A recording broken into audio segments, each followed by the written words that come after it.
think Manchester United is it's like a religion to the people. Man United were the first one to play 16 and 17-year-old players, and then the first ones to break into Europe. I still regard this as my club. I think we all do, all the players from that, you know, that era.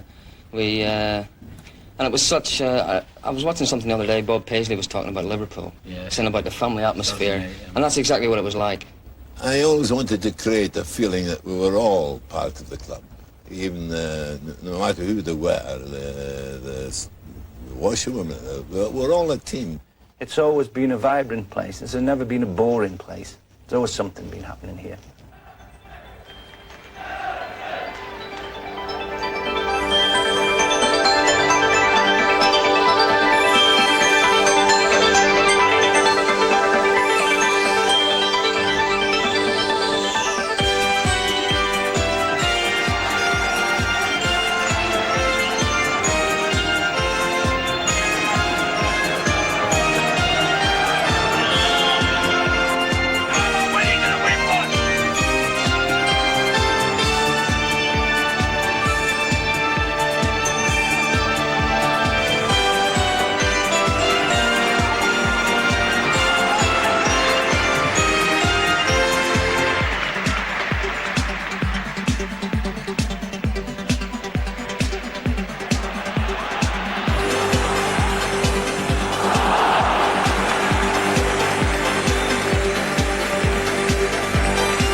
Meanwhile, the jubilant winners display soccer's most coveted scrap of silver to an ecstatic crowd. Mr. Wiebacker, President of the European Union of Football Associations, handed it over. It's easy to imagine how excited they are, though the cup has never been treated this way before. As the news of the disaster became known, Britain was appalled. Among the fatalities were 7 members of the famous Manchester United team. The losers congratulate the winners and join the fans, all except one anyway, in cheering United's captain, Johnny Carey, as he receives the cup from the hands of His Majesty the King. Another handshake from the Queen, as she presents him with his cup winner's medal.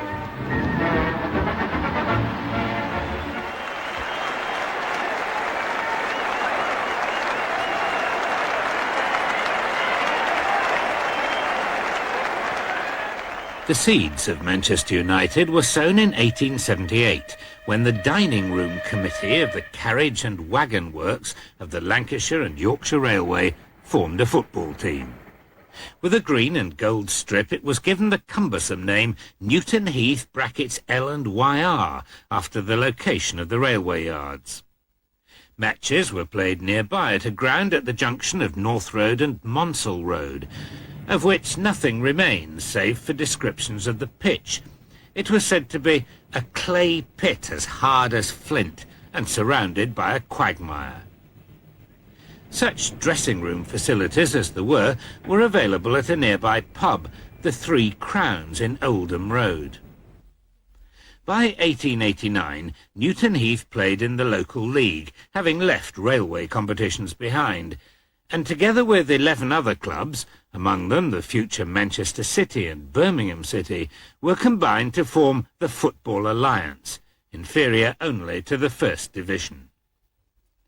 3 years later, the Football League decided to expand Division 1 and created Division 2 from the Alliance.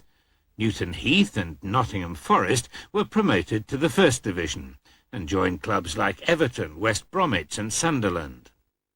Newton Heath lasted only 2 seasons before demotion to the Second Division at the end of the 1893-94 season.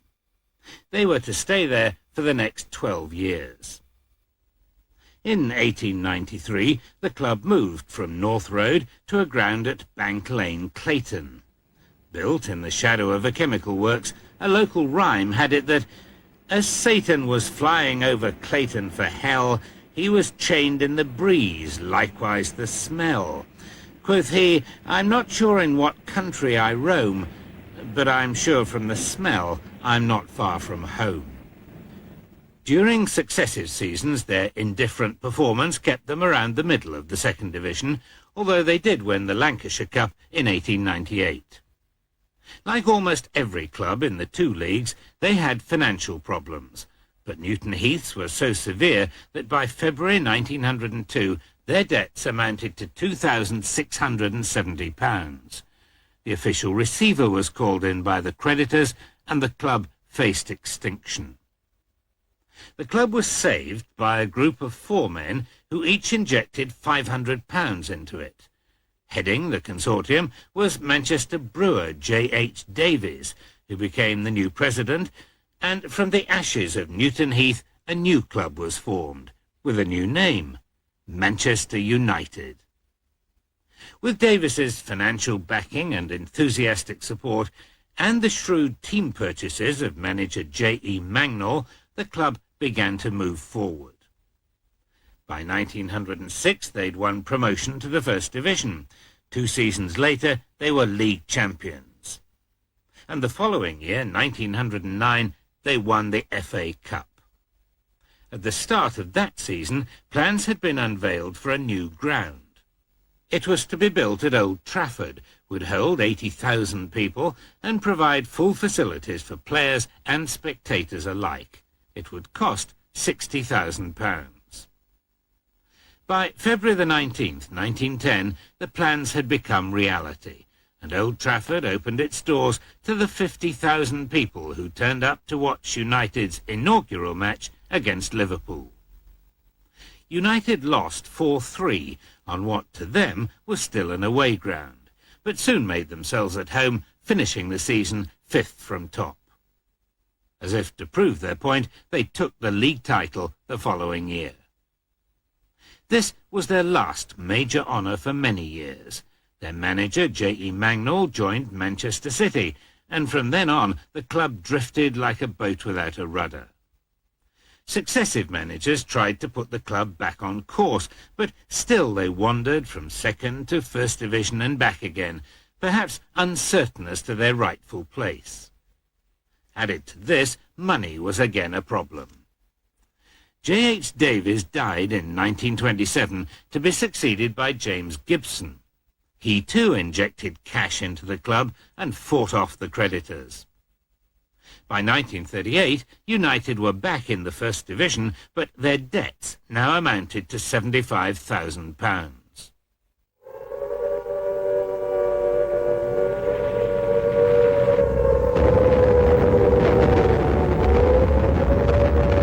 When the Nazis made their ferocious aerial attack on Manchester, they adopted the now familiar tactics of flare dropping followed by incendiary bombs.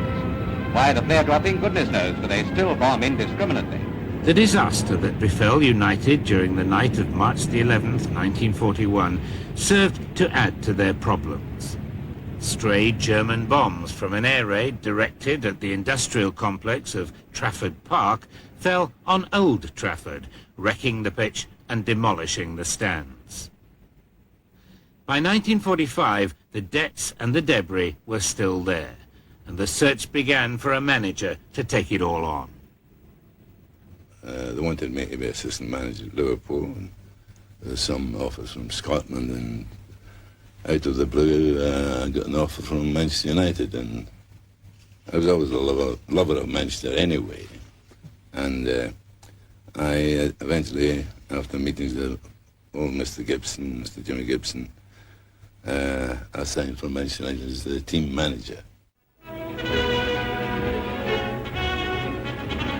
Guiding United is ex-star Matt Busby, keeping a player's eye on the first team workout. Matt Busby was soon styled a tracksuit manager. He went and trained with his team, an approach that took the older players by surprise. Before the war, of course, managers were not quite in that. They weren't tracksuit managers. They didn't sort of go. They were sort of administrators. Matt and Jimmy Murphy played with us. We played. They were inside, and Jimmy Murphy was a dirty little one. So, you know, if you didn't do what you should have done, you got flogged. A lot of people say when the war finished and Matt more or less took over, he had a team, but he never had a team at all. He had some talent, but it definitely needed sorted out. We had a right full-back who kicked the ball the way it was facing. Half the time it finished up in the stand. My general idea was to build a side of play that was exciting or entertaining or try and play football. Skipper Johnny Carey clears an early Yeovil raid, and from then it's United all the way. The near-perfect soccer machine in action. A corner starts the avalanche, and Jack Rowley scores goal number 1. Another corner and another goal. Jack Rowley again the scorer. All this time, the United were waiting their chance, and Pearson, the inside left, moves centre and heads in Manchester's first goal.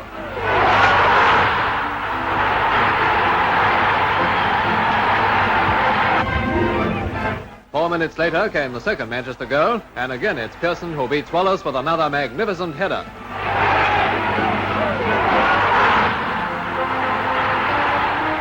And there's still more to come. Jack Rowley scores number 8 to make his own tally 4.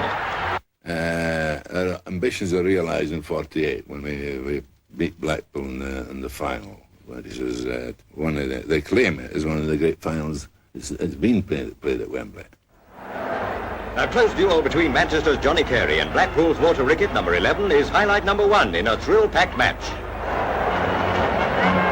Highlight number 2 comes when Stan Mortensen is tripped in the penalty area, and referee Barrick awards Blackpool a spot kick. As the crowd rise to cheer, Eddie Shimwell drives it home to give the Seasiders the lead.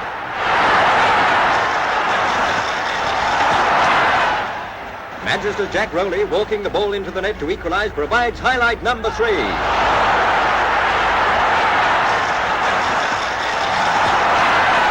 From a free kick and a seemingly impossible angle, Stanley Mortensen whips in a goal to give Blackpool the half-time lead.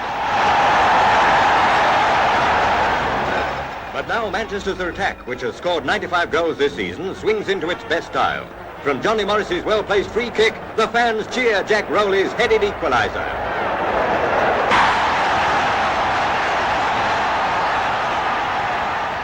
With the score at 2-2, Blackpool are again on the attack. Stanley Matthews, who has been shut out effectively, beats Manchester's Johnny Aston, but the Seasiders' finishing is poor. Charlie Mitten, number 11, starts off United's winning attack, and from Rowley's pass, Stan Pearson scores the goal that gives Manchester the cup. The King hands the silver trophy to skipper Johnny Carey. Their 4-2 victory, snatched in the last few minutes, gives Manchester United the reward they richly deserve.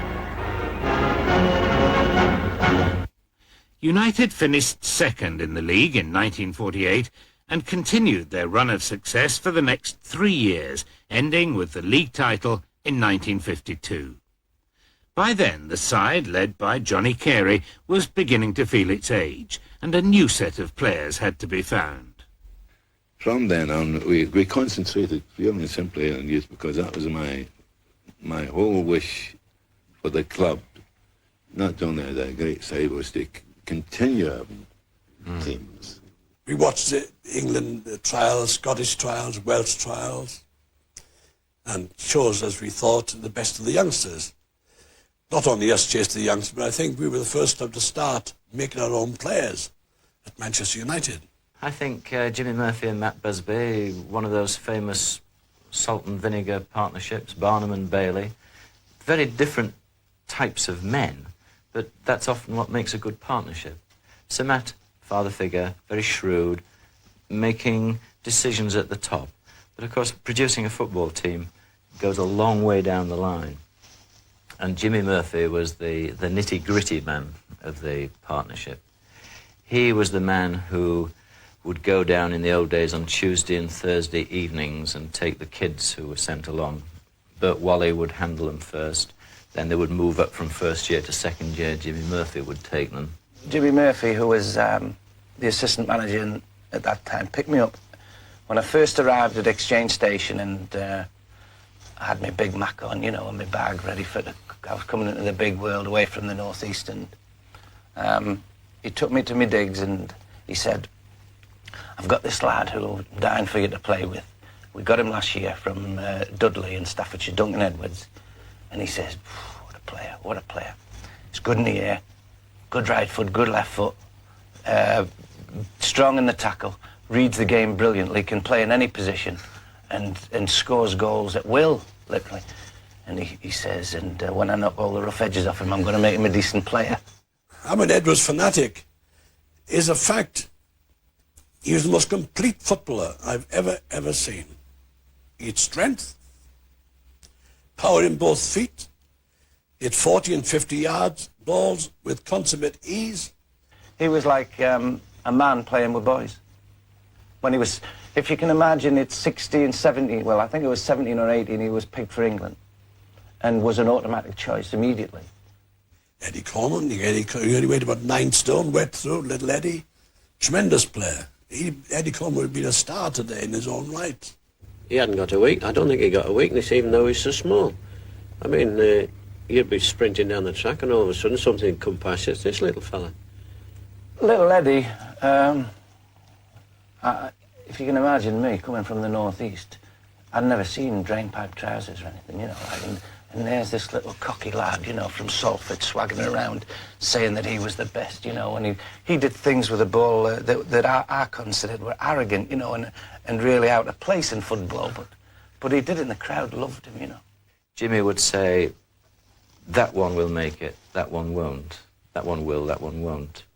And that's an enormous help if you can get somebody making those right decisions. And Jimmy did make the right decisions. Otherwise, there wouldn't have been the Busby Babes. He came on just like clockwork. Wonderful. They all fitted into the Old Trafford groove. They were Old Trafford minded, our own products, our own future stars. And quite a few of them came into our first team at a very, very young age indeed. Birmingham open with a swift attack, but the Babes are quite unruffled, and very soon it's Birmingham's Gil Merrick who has to worry.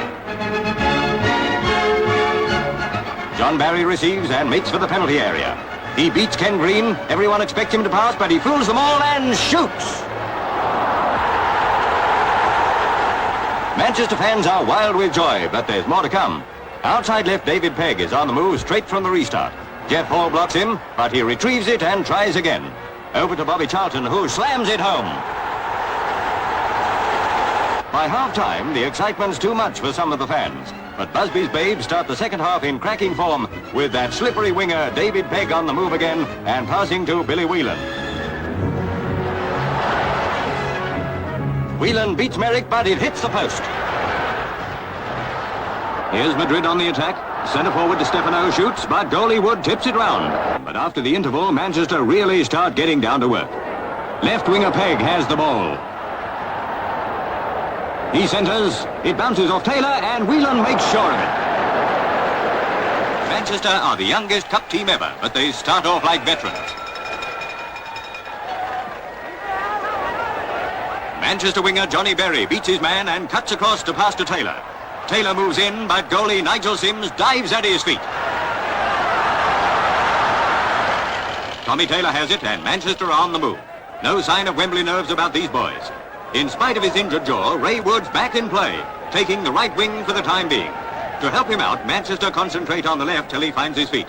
But their attack is handsomely held by goalie Sims. Into the centre, and it's the same again.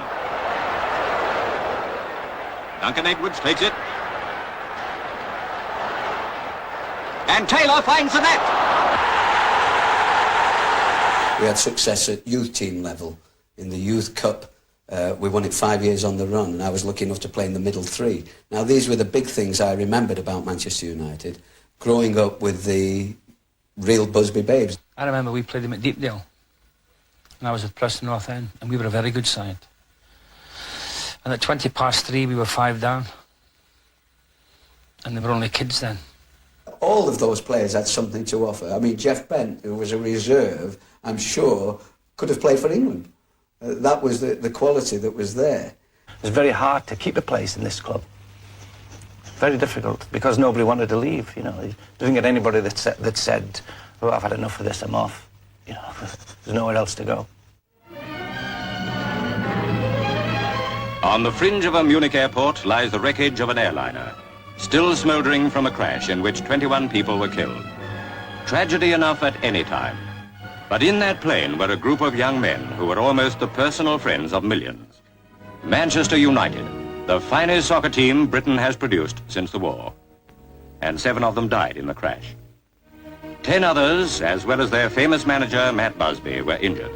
Some so seriously that their lives hung in the balance. Busby's Babes, as they were affectionately called, were on their way home from Belgrade when the disaster struck. They were on top of the world. Their 3-goal draw with Yugoslavia's Red Star team had put them through to the European Cup semi-finals. They had high hopes of the English FA Cup.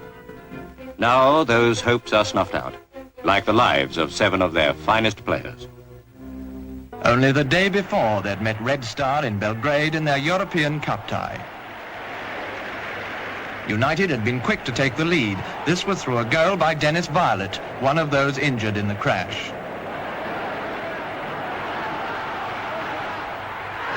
In the first half, the British team were making rings round the Yugoslavs, and they scored their second thanks to Bobby Charlton, another of the injured. This is how all would like to remember the boys of this great team playing typically fine football. And I was saying prayers that people like Eddie Coleman and Dave Pegg would be all right, not knowing that a lot of people already knew that they'd been killed. Duncan Edwards injured, Bill Fuchs injured. Mark Jones killed. Ray Wood injured. Eddie Coleman killed. David Pegg killed. Dennis Violet injured. Tommy Taylor killed. Roger Byrne killed. Bill Whelan killed. John Barry injured. Matt Busby was their worst problem. For 2 days he lay between life and death with one of his lungs completely deflated. Then came the welcome news. Matt was off the danger list. And then it was my wife actually that came in one day and said, he's asked so many times who's ill, who's bad, who has died. I think it's time we were telling them the truth. And of course, when I mentioned their name, the other nodded the head, which meant that they'd been killed. It's something we very rarely talk about, but there's a big chunk of our minds often think about the people, the actual day and the accident and the people who died, and the press people as well, everybody. We know what history says that they were great and everything else, and I'm quite sure, I agree with the boys, there was a tremendous amount of talent on that side. I don't know. I think we could have won the boat race. Into Liverpool Street Station came 2 who survived the disaster unharmed. Harry Gregg, goalkeeper, and Billy Fuchs, accompanied by assistant manager Jim Murphy. I had this great empire of ours to run. I used to dodge back and forth to Munich to see the Matt and the boys, of course, and so back again, starting the job. Of course, I had only 2 or 3 first-team players left. So I had to buy 1 or 2. I bought little Ernie Taylor from Blackpool and Stan Crowell from Aston Villa. Lads really that had really should never have been in the team were being thrown into this unbelievable atmosphere. People like Bobby Harrop, You know, Shea Brennan came into the team, people like that. Playing out of position, everybody was playing out of position. Third team players suddenly were first team players now. So I came to the first Sheffield match, which poor old Sheffield had no chance. Less than a fortnight after the Munich air crash, the Babes are fielding a scratch side for a fifth-round FA Cup tie. And apart from Fuchs himself, the only member of the original team is goalie Harry Gregg. But from the start, they look more like champions than a forlorn hope.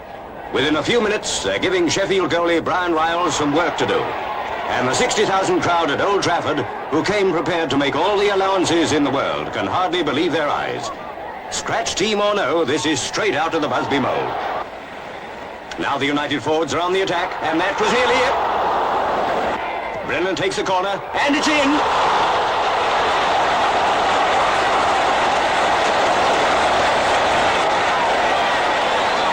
Second half, and Manchester United are still incredibly one goal up and fighting every minute of the way. Mark Pearson's shot rebounds, but Seamus Brennan's there to land a beauty.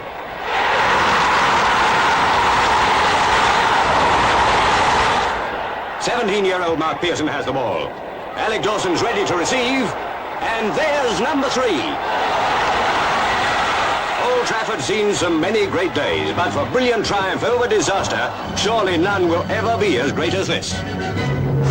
And saw you through to the next round. Through the next round. And that was against West Bromwich? West Bromwich, yes, at West Brom, the first one. And Bobby Charlton Pride was in this stage of recuperating after his accident during Munich. Took him quite a while, and he played at West Brom. Terrific game there, 2-2 at West Brom, 2 each. And the replay was at Old Trafford. Nurses and doctors are cheered to the echo as they walk out onto the Old Trafford turf. Waiting for them is one of their ex-patients, goalie Harry Gregg, who presents a bouquet to Sister Lieselotte Pippi, youngest of the party. And now brought from Germany by Empire News, the voice of Matt Busby himself. Ladies and gentlemen, I'm speaking from my bed in the Iser Hospital, Munich, where I have been since a tragic accident of just over a month ago. You will be glad, I'm sure, to know that the remaining players here and myself are now considered out of danger. One more player had since died of his injuries, Duncan Edwards. So that then puts you through into the semi-finals? Against Fulham, the first of which is played at Villa Park, another tremendous battle. And then that's a draw again. The replay was at the Arsenal, which I thought was a bit unkind, taking a Manchester side to London, with Fulham being a London side. But again, God was on our side, David. We won 5-3. The boys were magnificent. I did, they would say I was finished with football for all time. I was very strong about this at the time. And I let it go for a few days, and I always remember again quoting my wife saying, well, you please yourself, you know what's in your mind, but I'm sure these lads would want you to carry on. The lads that lost their lives would want you to carry on. And that started a new germ in my mind of thinking towards probably looking at it and probably in time going back towards the club again.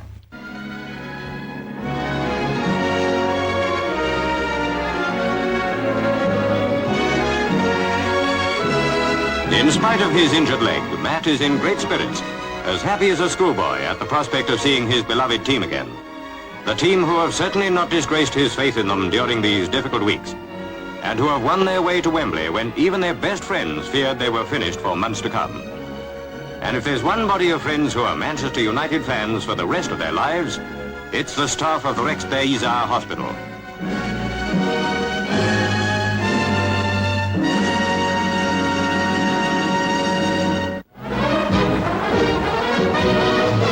A 100,000 people in weather that's more like summer than spring pack Wembley Stadium to watch the biggest game of the year, Bolton Wanderers in the dark shorts battling with Manchester United for the FA Cup. On the perfect turf, the teams line up for presentation to the Duke of Edinburgh.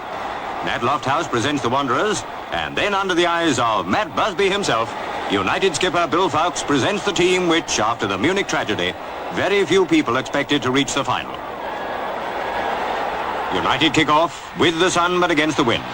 Little Ernie Taylor, Harry Gregg jumps and nearly loses it.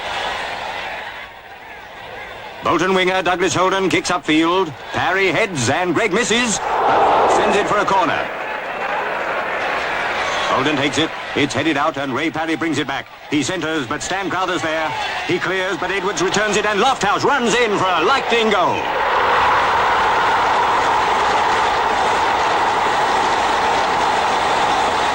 Bobby Charlton beats Higgins. Taylor shoots, and a beautiful save by Eddie Hopkinson.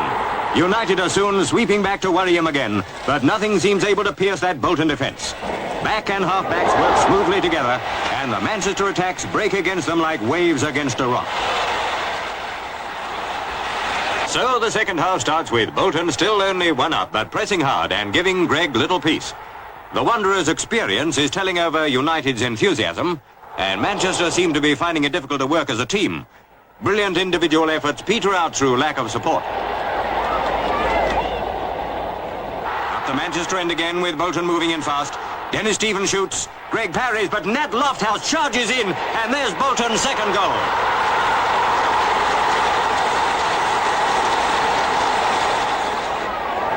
Only seconds to go, and Bolton, sure of victory, stage a final offensive, which very nearly makes it 3-0. But there's the whistle, and Bolton Wanderers have scored the 4th cup victory of their history. At this particular time, it meant that we couldn't wait for young people to build a young team again. It meant actually that I could try into the transfer market and try and buy one or two players that I felt would help us through this particular period. I think Sir Matt and Jimmy Murphy said it would take about 5 years to restructure the whole thing, and we could start competing on a level with everybody else. And it was nearer 5 years to the day we won the cup against Leicester, '63. That was an important milestone, wasn't it, in the history of the club, because it sort of indicated the recovery to a certain extent. Yeah. Well, there's a tremendous turnover of players here over that 5 years. You know, players were coming in, going out, and shuffling right, left and centre. But we stayed in the race. We stayed in the race. In fact, 1963, the year we won the cup, was probably our worst year after the Munich air crash, because we were really struggling. We just couldn't. We'd signed Pat Crerand and we'd signed Law that year. And however way we played, we just couldn't win. And I remember we played at Leicester one time, and we finished up. Law scored a hat-trick, and Dennis Law scored a hat-trick. We lost 4-3, and just that way. And I remember coming in after the match and saying, "What have we got to do to win a match? What have we got to do to win it?" I said, "Just play the way we're playing, and we'll win matches eventually." Time for United to apply the pressure. Crerand spots that inside left Dennis Law is well placed. Just watch how that Scottish wonder turns the pass to complete advantage.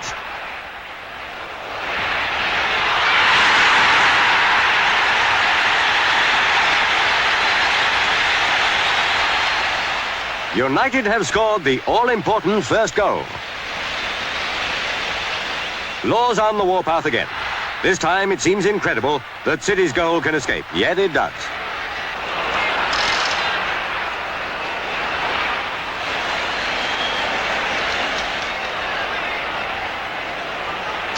Out they come for the second half. United's one-goal lead is useful, but by no means commanding. And as Leicester kick off, they set out to demonstrate that it's anybody's game.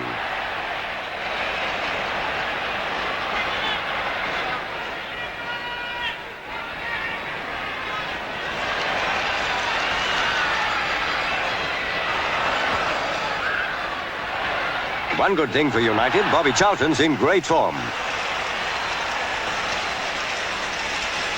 He shoots, it goes to Hurd, and it's in the net. At last, Leicester's persistence brings reward. United don't fully clear a free kick. City centre-forward Ken Keyworth scores.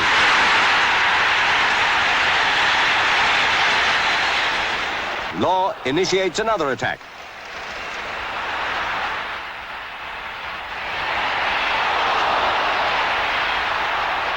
Tragically for Leicester, Banks fumbles. Ready to pounce on it is David Hurd. United's captain, Noel Cantwell, leads his men up to the royal box. For them all, it's the fulfilment of an English footballer's ambition.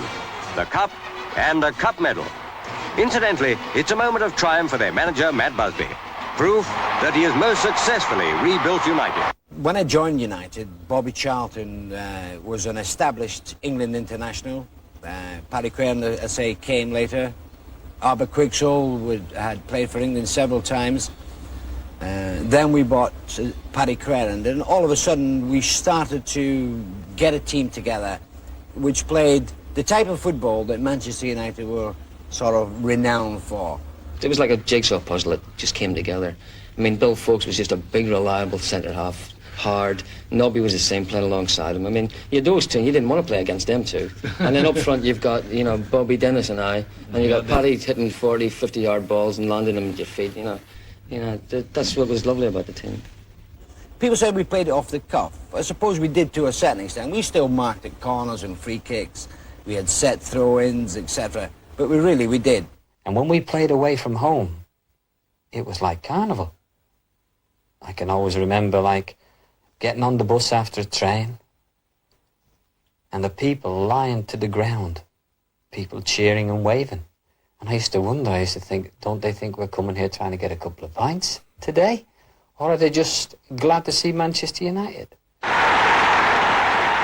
So to the second half, and that fantastic 4-goal fusillade within 24 minutes.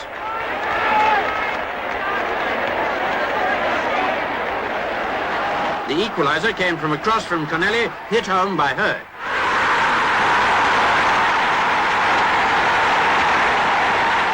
Ten minutes later, George Best put Manchester in the lead.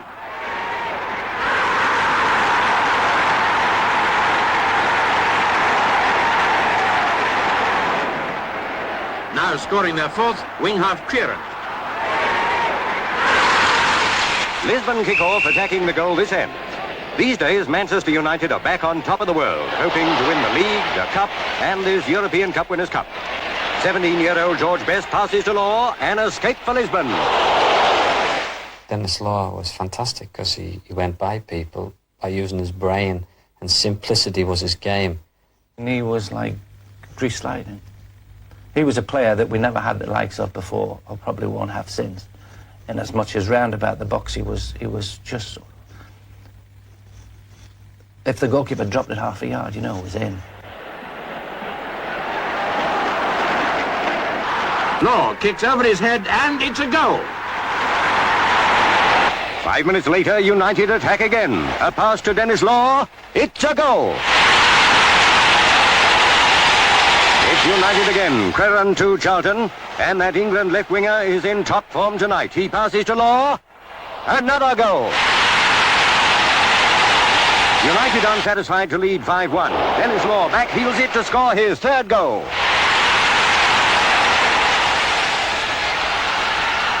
It was only right that Bobby Charlton should get one himself. Goal number 5. Right back, Tony Dunn finds Charlton. What a fantastic goal. Bobby Charlton was a thoroughbred, you would say, in movement. If somebody was gifted in movement, in running, in passing, then he seemed to have that. But I would think he didn't always have it. I think that the people that he played with when he came to Manchester United brought that out in him, the place itself. But once he had it, he was a thoroughbred. He was possibly one of the best internationals I've ever seen in my life. To get picked for England was lovely, you know. And I really enjoyed playing for England. I loved playing against international sides. It was a different game. The game at international level was just that little bit faster and a little bit more important nationally. I loved it, you know. I loved it. But I was never really far away from United because there was always other players playing with me, you know. Little Nobby got picked in. Yeah, it was I always said it was the jam on the bread playing for England. You're lucky if you get picked. If I didn't, it wouldn't really matter, you know. I was quite happy here. he had a strange twist. He hit a lot of long balls, which is unusual for a boy to hit 40 and 50 yarders. Fling them all over the place. And I said, Bobby, very, very good son, but I said, you must become a great player. You must become a good short ball player too. Bobby would collect the ball even if I gave it to him or if Paddy gave it to him. And he would knock a 30 or 40 yard ball, either to George or David Hurd or up to Dennis, and go running. And the ball would come back to him and he would strike the ball from outside the box, and 9 times out of 10 it would go in the top corner. Bobby Charlton sent in a blockbuster almost on half-time. Fullback George Cohen put the ball in the goal mouth. Hunt's header didn't quite make it, but Stiles scored.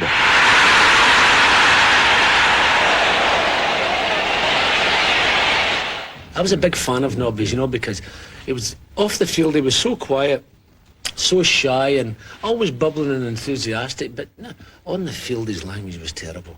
You know, he was at everybody all the time. He's a very good living religious lad, Nobby. On the field, he used to drive everybody, you get in here and do that. And you used to turn around and see this wee guy that was half blind and no hair and a midget, and you think, who are you playing? And you thought, well, if he can do it, I can do it, you know. Blind as a bat, there's many a story you could tell about Nobby. He was clumsy, he'd knock things down at the over at the table, you know, he'd spill his soup and knock a glass over every time he had a meal. Cost a fortune. People thought Nobby Stiles was dirty. He was not. He was possibly a little bit aggressive, but he had a great thing going for him. He was a great reader of the game. And there was one year, I forget the year exactly, but I think probably was 65, something like that. And he was literally, I used to watch him, I used to think, he's playing everybody's position, everybody's defensive position. If Shea Brennan was in trouble, he sort of had this built-in awareness, and he would go and nip it in the bud, or Bill Foulkes was in trouble, or Tony Dunn was in trouble, or I was in trouble, or whatever. And he just had this fantastic gift. Now, it's not something that you can teach anybody. He just had it, you know, he could spot it. In 1962, a 15-year-old boy from Northern Ireland joined the club as an apprentice. His name was George Best. I used to go down to an afternoon job, look at the boys, the possible boys, the boys that have been recommended and everything else. And there's a slip of a boy about that, as fast and as thick as that, and as small as that. And watching them playing and carrying on, I come back with the opinion that there was someone there who had extraordinary talent. But he's still a boy of 15 years of age. George was like Edwards. Best didn't need coaching at all. He was an individualist. A pure and out individualist was George Best. So if we take that from him, George Best would have ceased to become a player. I think I was just like every other kid. You know, we were all soccer crazy, football crazy. And, you know, kick the ball around the streets. And it was always our dream, you know, to go and, you know, play for an English club. But you never thought it was going to come off, you know. So when it did happen, it was like the dream come true for me. After 7 minutes, the ball went to George Best. Goal!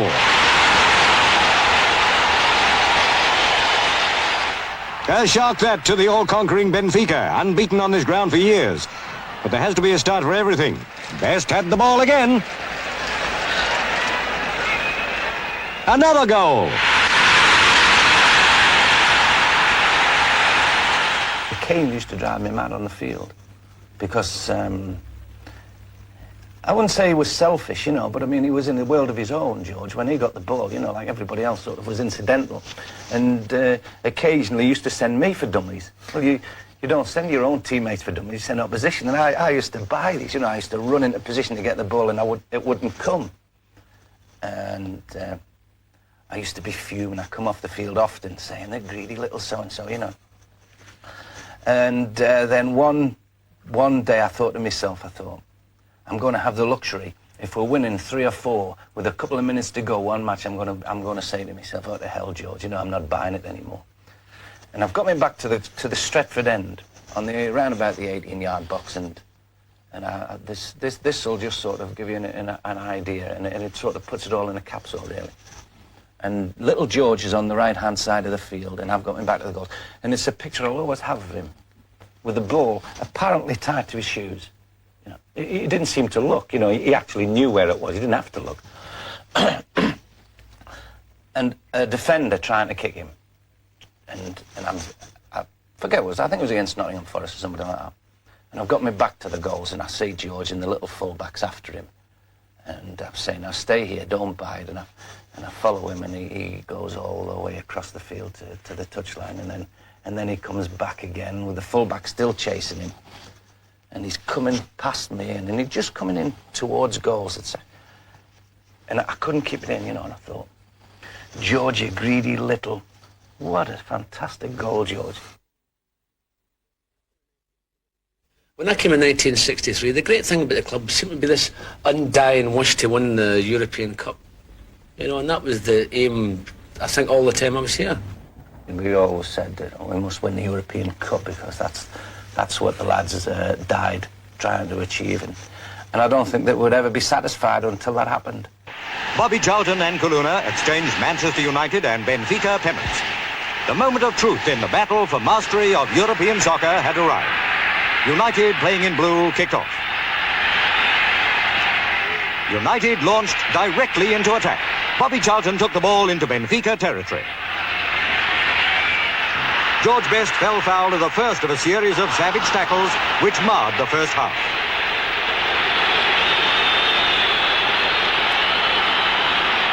Best again with the ball. He seemed to be a target for the stop-them-at-any-cost Benfica defence, but Italian referee Lobello let that one go. Benfica had the advantage, but met a stonewall United rearguard.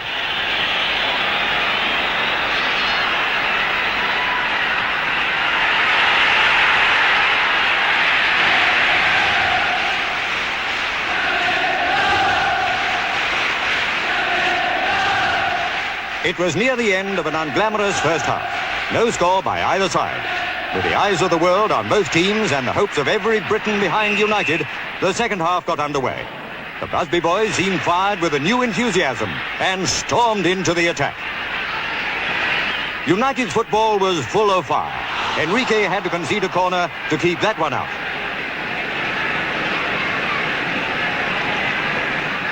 George Best was in terrific form, but so was Enrique. United were proving the better side. Hard-working Best put the ball out to the left, where Sadler had been playing like a demon. The return centre was a beauty. Charlton headed it home.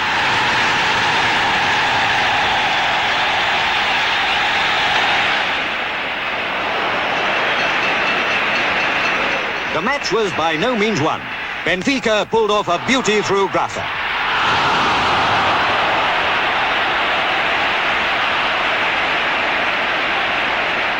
One all and time running out. Stepney was a wonder goalkeeper to stop that rocket from the big cannon boot of Eusebio, and the great Portuguese star sportingly acknowledged it. But that wasn't it.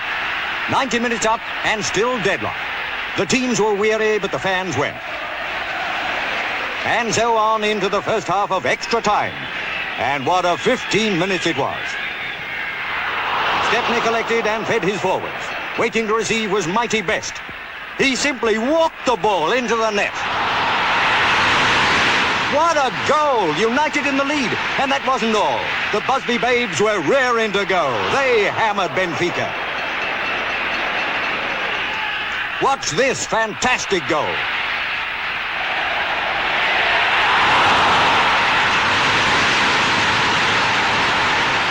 My, oh my, how they cheered Kid, the birthday boy, for that super header.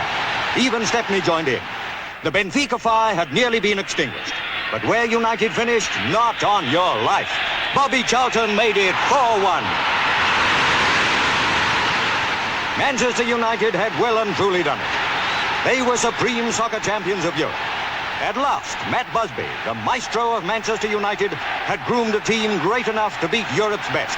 He was king of soccer. His wonderful 11 men were all princes.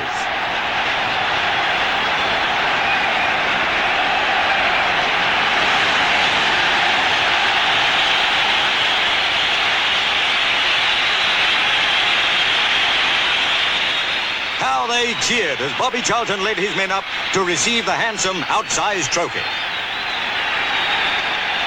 Mr. Wiebacker, President of the European Union of Football Associations, handed it over. This victory didn't belong only to Manchester United supporters. This was a win for Great Britain.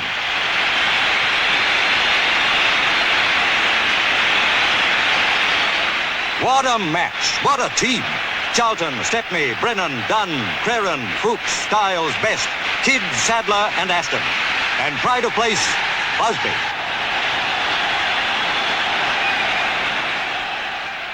The European Cup was the pinnacle of Matt Busby's achievement. But a year later, he decided to retire. Jimmy Murphy and I had been there for umpteen year, from 45, 46, and it was a long time. I felt that a lot of players, probably myself included, were just about coming to the end of our careers. You know, I'm thinking in terms of players like Tony Dunn, for example, you know, Shea Brennan, Bill Foulkes. And there was obviously going to be a transitional period, and we were going to struggle a wee bit. That coincided with a lot of managerial changes at the club. We appointed, I recommended appointed Wilf McGuinness, and I say he did quite well considering.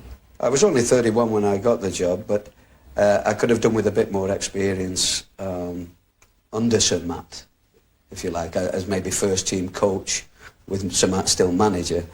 There were a lot of very senior, established players, big names in the team that Wilf was suddenly asked to take charge of. I don't think he really knew how to talk, because of personal friends, you know, and he didn't know how to talk to me as a manager, and I had to sort of switch off and think, well, is that Wilf talking, or is that the manager talking, you know? If I looked then as I look now, you know, bald or something, they might have thought, oh, he must know something. But I looked pretty young as well, I think, at that time. I think we went to 3 semi-finals, two League Cup semi-finals and a FA Cup semi-final. So his record was there, but he also had to deal with so many other things. He had the confidence in me at the time to pick me, and that was something. You know, if it didn't work out, well, it's water under the bridge. You know. So Matt is essentially a humble man, and I think he underestimated his own importance. I think he felt that when he decided to step back, that there would be no problem, somebody would be able to take over, but he underestimated his own importance and the father figure and the stature of himself. So he made it difficult for his successor, unintentionally. Very difficult situation. He came as a boy and left as an old man. Wilf McGuinness. Wilf McGuinness left at the end of 1970 to be replaced for the remainder of the season by Matt Busby. Frank O'Farrell was appointed midway into 1971, and his first season started well. You could just sense that Frank coming on the pitch of a training session in the morning and saying to himself, we're 5 points in front of every other team in the league. Nobody wanted this job. Rebbe had turned it down, I think. Steen had turned it down. I must be the luckiest man alive. The only problem again was that somebody was stepping in and Sir Matt was still within the club. And the man still had to come and take over from Sir Matt because the same players were still there. He seemed to me to have done a good job at Leicester. He came really, not any of us really knowing him. And I think he left really maybe the same way. I think he was a bit unlucky too, in the respect that he came and they were expecting miracles, and he wanted time, but it didn't work out that way. And I was Scottish team manager, and I went to see Crystal Palace and Manchester United at Selhurst Park, and United lost 5-0. It could have been 20-0. And I counted 4 or 5 players that day from the outside weren't trying the leg, were cheating, and it was a disaster. And I was approached that day after the game to be manager of Manchester United. A colourful man, Tommy Docherty, a man who was going to pick the club up and shake it and wasn't afraid of the Sir Matt Busby legend, and of course that's exactly what the Doc did. I think I might have been brought in to do a specific job. It had to be a sort of clearing out job to do, so to speak. don't dislike him as a man. I just think he was a bit foolish in getting rid of me. But within a few months, I got a free transfer, which at the time was probably the blackest day of my life at that time. I said to Tommy, I think at the end of the season I'm going to call it a day, you know, so you can make your appropriate plans for replacements. And he said, well, if you obviously thought about it. And I went. He made my job particularly very, very easy when he retired, because how could I as a manager one day say, Bobby, infer that he was over the hill? I mean, I would have got murdered. Tommy Docherty arrived too late to stop United sliding into the second division, but somewhat to his surprise, they shot straight back out again. Well, we were at a low ebb and went into the second division. Eventually, he resurrected the team, and he did a very good job. We gave the public what they wanted, entertainment, and they surprised me. They stuck to it a lot better than I thought they might have done, and week in, week out, winning and losing, we produced great football. Docherty's promising career with United came to an abrupt end when he announced his affair with the wife of the club's physiotherapist. The thing that annoyed me was that I was told that I was definitely staying at the club. That was a private matter. It was nothing to do with the club. And but it was difficult. I accept it was very difficult for the club. Dave Sexton had been approached without success at the time of McGuinness's departure. This time, he accepted. Dave Sexton had done a very good job at Chelsea at that particular, around about that time. And we felt probably this was a man that would be the ideal one for us. A lovely man, a nice man, quiet, introverted, complete opposite of Tommy Docherty. And of course, at least he gave the club their dignity back again, because they were in some disarray with all the scandal that the Doc created with his matrimonial excursion. It was the FA coaching system, and it had to be, the ball had to be played from A to B to C, and the ball go in the net, which our players who played under Tommy Docherty couldn't understand. Dave Sexton followed me, who's, I'm told, is a nice fella, a very quiet fella. And I think, they got what they wanted. They got, a very quiet fella. And he did nothing. He drove the supporters mad with the brand of football that they played. Something had turned sour. I don't know what the reason was. But it just didn't work out, David. He was a bit unlucky, I felt, to be sacked at the end of the day, because he'd finished his fourth year with 7 successive wins, and football is all about how you were on your last game. But at the same time, I admire the board for taking the decision they did. They felt the football was not entertaining enough.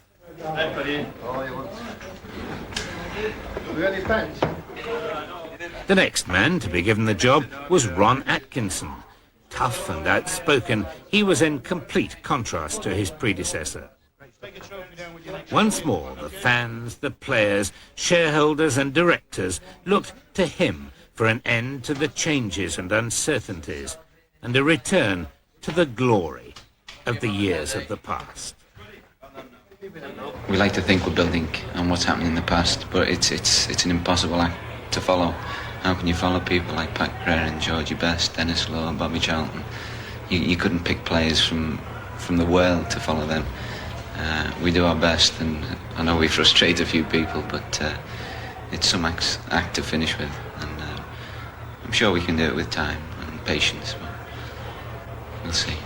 I always have a great affection for the club. I hope they never get themselves into any financial trouble where you hear about clubs having to pack in. Well, when if Man United ever have to pack in, then we can all go home, I think.